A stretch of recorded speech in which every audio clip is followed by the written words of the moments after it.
Yeah, hi peeps, Tersse back now, what's going on. And for any of you Americans watching this video, you could probably tune out a little bit because I'm basically going to be talking about the United Kingdom at the moment.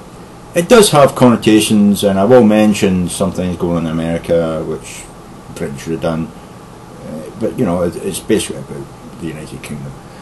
We are having a terrible state of affairs in the United Kingdom at the moment. Where youth unemployment is an all-time high. Well, long-term unemployment is at an all-time high. Infrastructure investment is at an all-time low. You know, our basic food, you know, that people use to survive, you know, is being questioned on whether, not only whether you're buying what is on the label, but whether it's actually fit for fucking purpose, whether it's fit for human consumption. I mean, for all we know, some of this horse meat that's getting into the human food chain may have been, you know, originally directed towards pet food, and yet now we're finding it in our human food chain. We've also got this horrendous uprise in childhood illnesses, you know, which we haven't seen for 20, 30 years, you know what I mean, 40 years, you know. A huge rise in childhood illnesses which were preventable and curable. In my day, when I was a child, no, you went to the nurse and you got a sugar cube with a blop in it, you know, a drip in it to cure, stop you getting, what was it now, can't remember, you know, but the thing that paralyses you, you know, I'm sure you're getting in America now as well. God, my brain's still not exactly brilliantly, you know, back to normal. I mean, I'm slowly come back myself. 11 years I've been ill, you know, and I'm slowly, you know, sort of recovering. But you know, childhood illnesses that we, you know, just on a normal, everyday sort of like road, cured. You know what I mean? Back in my day, are coming back. 200 cases of what do you call it? What do you call that thing that cripples you? Fucking hell. No, that thing that cripples you and you end up in a lung machine and all that, you know what I mean? I can't remember the name of it, my fucking brain's gone. But you know, this is the state of, you know, well, not the state of the union, you know, maybe the state of the country in the United Kingdom. We've got a anti-progressive Conservative Party who have plunged us into an austerity move, which is not only took us from a depression into a double dip depression, but taken us into a triple dip fucking depression. I mean, normally a government, when it sees a depression, are frantic to try and hold back that depression.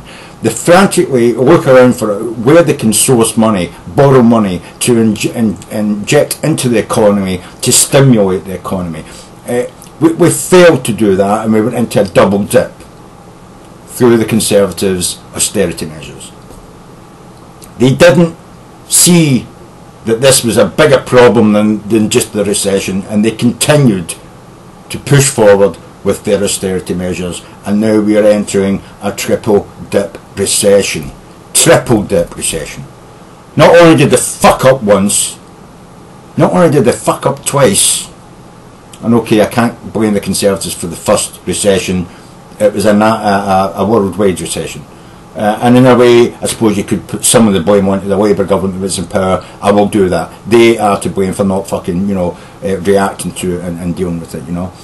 And therefore they lost the election, the Conservatives get in. But the Conservative plunges into a double dip recession. And now they continue, after seeing their policies aren't working, they continue to sit there and say, oh, if we just hold out and keep pressing, you know, the pedal, you know, to the metal on this austerity, we will make it through. And now the, you know, ahead of them in the fucking blinding lights of the floods, you know what I mean, is a triple dip recession, and they are still refusing to understand that austerity doesn't work. The United Kingdom is plunging headlong into a triple dip recession. We're going to see figures of unemployment rise to the levels that we only seen in the years of Thatcher. In my lifetime, that is, you know. Thatcher, for fuck's sake. That's where Cameron and his fucktardy fucking allegiance with the Liberal Democrats has taken us. into a triple dip recession. Food unfit to eat being sold in fucking supermarkets.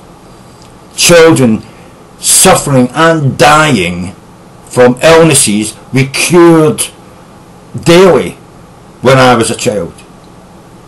In the 60s and 70s. Cured them daily with a fucking injection or a fucking drip of, can't remember the name of it, onto a cube of sugar, you know what I mean?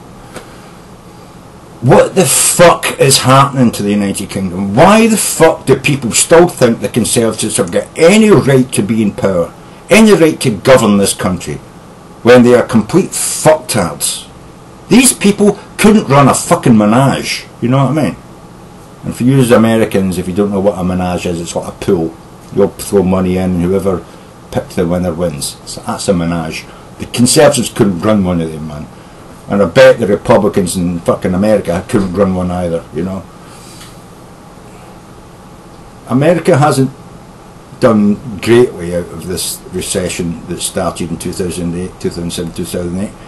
But at least they're still growing slowly, their economy. They're not in a double dip recession, they're in a triple dip, you know. By the way, the Republicans, if they ever get their way, man, they will fucking drag you back into a recession quick as fucking look at it. That's what they're trying to do. They're trying to stimulate every fucking action in America that would build your economy. Your economy is growing slowly, okay, it's too slow, but it's still growing. My government has decided that it would rather plunge us into a triple dip recession than turn around and say that their economic policy isn't working and make adjustments and changes. Ideology for the fucking fail. So, fellow Britons, please, the next election, for fuck's sake, kick the bums out, man. Kick them the fuck out, you know.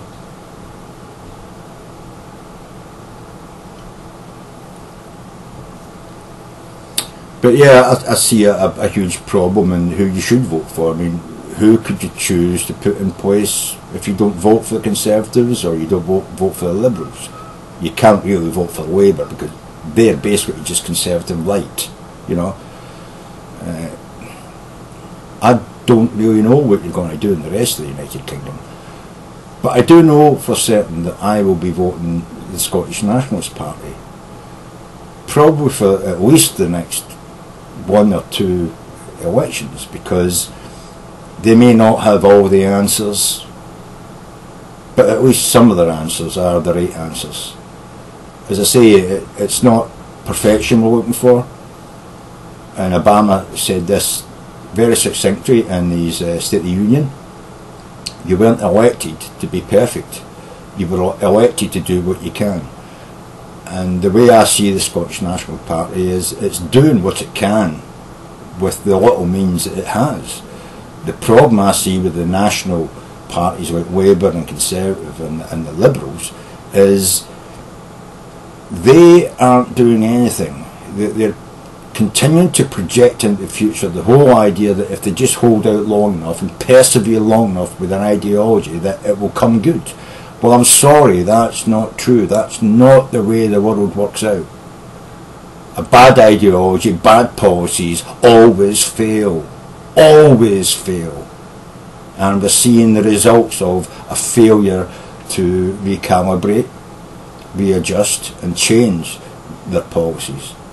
The whole of the United Kingdom is suffering from that, and the whole of Europe is suffering from exactly the same fucking bullshit that the UK is suffering from, because the people that are in power, the people that are making decisions, have an inability to understand that they have made a mistake. They're unable to turn around and say, we were wrong putting that policy in place, let's adjust that policy, let's look at what actually works and try some of that. Because it's things that work are policies put forward by minority parties which they just don't agree on, basically on ideological principle. They're not disagreeing on policy, because they're not considering policies that work.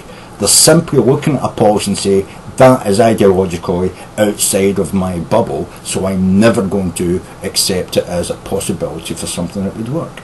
And that's why Europe and the United Kingdom is in such a dire state at the moment. People need to be looking at things they would never have considered before. Things that possibly could work and have been shown to work in other areas, and what you need to do is work on it to make it work across the Union, and across Europe. Rather than saying, because it's ideologically outside my bubble, I just will never consider it.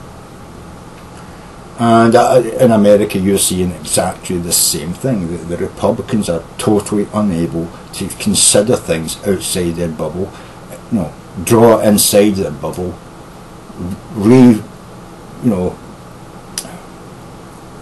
recalibrate it in a way which suits their ideological bent, but also pulls in some way towards a policy that would work, Because policies aren't ideological, you know what I mean? Policies either work or they don't work. Ideology invariably never works. If you're too ideological about what you will consider and what you would put your name to, you will invariably find yourself on the wrong side of history. That's what we're seeing with the Republicans in America. It's what we're seeing with the European, high polloi, and it's what we're seeing with the national government of the United Kingdom at the moment. They're just inept, incapable of understanding that sometimes you need to change the way you look at things in order to find a solution to a problem that you're untooled, unskilled, and unable to, find a solution to. So, am I a socialist? Certainly, in a manner, I'm a socialist. Am I a capitalist? Most definitely I'm a capitalist, in a manner. Do I see ideological separation between capitalism and socialism? No. I don't see that separation at all. In fact, I see a huge benefit in an amalgamation of capitalism and socialism. Horses for courses. If you just want to be the richest man in the block and care nothing about your neighbours, then go whole hog capitalism. If you don't care about whether the money you've got at the moment is going to be useful to invest at a later date in things you never know and can't see arise in the future, then be a complete socialist. But if you want to have the best of both worlds, have some rich people, have a society which has some money saved up for future unforeseen circumstances, then you need to be like me. You need to be a socialist capitalist or a capitalist socialist, whatever you want to call it. But you need to try and absorb into you both sides, both views of the world, in order to be able to make the world a reality, a real thing. A thing that matters to everybody in your country, not just to one side or the other. And in that case, I don't call myself an idealist, or I don't believe in one ideology over another. I believe they can all have, good sides, good things in them, but they need to be observed in relationship to the way the world really is at the moment. And if a socialist idea works for the time being, for the next political cycle, or a capitalist idea works in a certain area of the economy for the next political cycle, then you go there and you use them. You don't discount them simply because within my ideology, my little bubble, I could never go down there and accept it, because the people I know who have always known me as the ideologist, ideologue that I am, would question my sanity because I decided to go off the beaten path and find a real solution to a problem, rather than battering down that well-trodden path of, well, if it doesn't work, I'd rather go down fighting, and die on my own sword, which is what you find with Republicans, Conservatives, they never want to turn back. They never want to say they're wrong and maybe you should take a couple of steps backwards in order to go forwards. But that's the reality of life. Sometimes you've got to say that idea failed. It didn't work. So let's try something else. Anyway, the future of the UK, the next election can't come soon enough, and I just hope that the British people are savvy enough to understand that ideologies, they die on the battlefield of policy, because a policy that works, it's not coined by any ideology, it's coined by people who see a problem and are willing to consider different avenues to have a solution to that problem. Problem solving doesn't come from an ideology. Problem solving comes from analysing the problem, looking at your resources, and then deciding how many and how much your resources you can put into solving that problem. And it's not always an ideological solution you come up with. Sometimes it's a quick fix, sometimes you need a longer term solution, and that can lead to some austerity in some areas. It can also lead to raised taxes. It can also lead to reduced taxes in certain areas, or tax benefits to certain areas of the economy. But it's like all of these things should all be considered. There shouldn't just be this idea that well, the best solution to everything is to cut taxes on this group or that group and raise taxes on another. For instance, in America, a lot of your states, you've got something like a 10% or a 12% sales tax. You know what I mean? Some use as low as 7 or 8% sales tax. In the United Kingdom, the United Kingdom's government put in place a 20% sales tax, because that's what VAT is. It was supposed to be a temporary measure after the Second World War, the value added tax, and then they increased it from, I think it started with 3.5%, 5.5%, it went to 8.5%, it went to 12%, 12.5%, it eventually went to 17.5% tax rate. And now this government comes in, austerity measures, we've got to raise taxes, let's put a larger sales tax on the populace, 20% sales tax. Who do you think that hurts the most? Where do you think that tax is coming from? You think Esso or BP are paying a sales tax? On some items, yes, but they're making billions of dollars a year. They don't even have to think about it. It's just a natural part of their doing business. But you look at someone who earns £14,000 or £15,000 a year, 20% of their income, everything they spend, is taxed. How do you want to get that money moving in the economy? I would say instead of raising the tax 2.5%, they should have shrunk the tax 2.5%. Instead of taking it from 17.5% to 20%, they should have lowered it from 17.5% to 15%. Maybe even with views in the future to take it down to 10%. Because that stimulates the economy, and that gives poor people on a low wage more money in their pocket.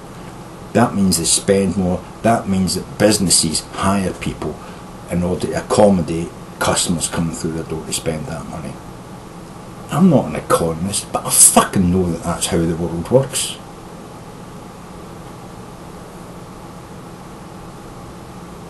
So on you go.